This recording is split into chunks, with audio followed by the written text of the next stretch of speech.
ষষ্ঠীর ব্লগটা জামাই ষষ্ঠীর একদিন আগে শুরু করলাম। তো এখন যাচ্ছি মায়ের বাড়িতে, কালকে যেহেতু জামাই ষষ্ঠী। তো আজকে হাতে হাতে অনেক কিছু কেনার আছে, কিনে এনে দিই মাকে, কারণ নিজ বোন তো এখন নেই, তো হাতে হাতে করার মতন আপাতত কেউ নেই। তো একটু কাজটা গুছিয়ে দিই, যাতে কিছু কাজটা গুছিয়ে দিই। আর মায়ের জন্য জামাই ষষ্ঠীতে কী গিফট নিচ্ছি, তার জন্য মা এত পাগল হয়ে গেছে যে কী নিয়ে যাচ্ছি। তো আমাদের সাথে শেয়ার করবো যে আমি জামাই ষষ্ঠীতে কী গিফট নিয়ে যাচ্ছি, ঠিক আছে? আর মায়ের রিয়াকশানটা, আচ্ছা মায়ের রিয়াকশানটাও দেখাবো যে মায়ের কেমন লেগেছে জামাই ষষ্ঠীটা, বড় জামাই বলে কথা। তো সাথে থেকে পাশে থেকো, সব দেখাবো। তোমার দেখে কী মনে হচ্ছে? এটা কি? তোমার মুখটাই নিলাম শুনে, দেখে কী মনে হচ্ছে? টিভি তো? কেমন লাগছে বড় জামাই কিনে দিয়েছে?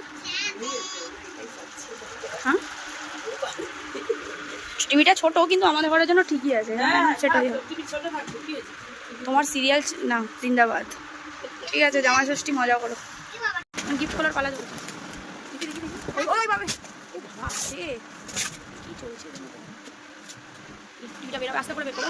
তুই ছেড়ে দে বাবা, ভারী আছে। ওটা রিমোট আছে, আস্তে করে বার করো। হ্যাঁ, ওরকম করে শুয়েই বার করো জিনিসটা, তাহলে বরঞ্চ ভালোই হয়।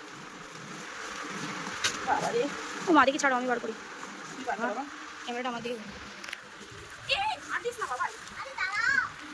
আরে মারছে আগে সেলাইগুলো কর।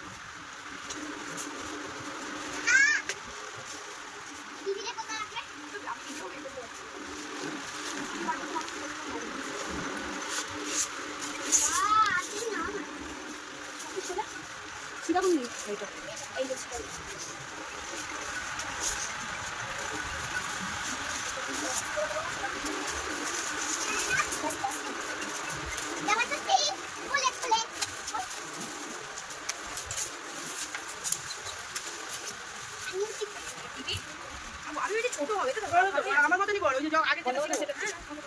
বন্ধুগণ, প্রথম সারপ্রাইজ দিয়ে দিয়েছি, দেখতে পাচ্ছ টিভিটা এখানে আছে।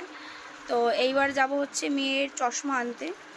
মেয়ের চোখে পাওয়ার চলে এসছে, তো এখন ক্যাসানোভায় যাব চশমা বানাতে। তো এই যে প্রেসক্রিপশানটা নিয়ে এসেছি, ওর পাওয়ার কত কী রয়েছে সবই দেওয়া রয়েছে।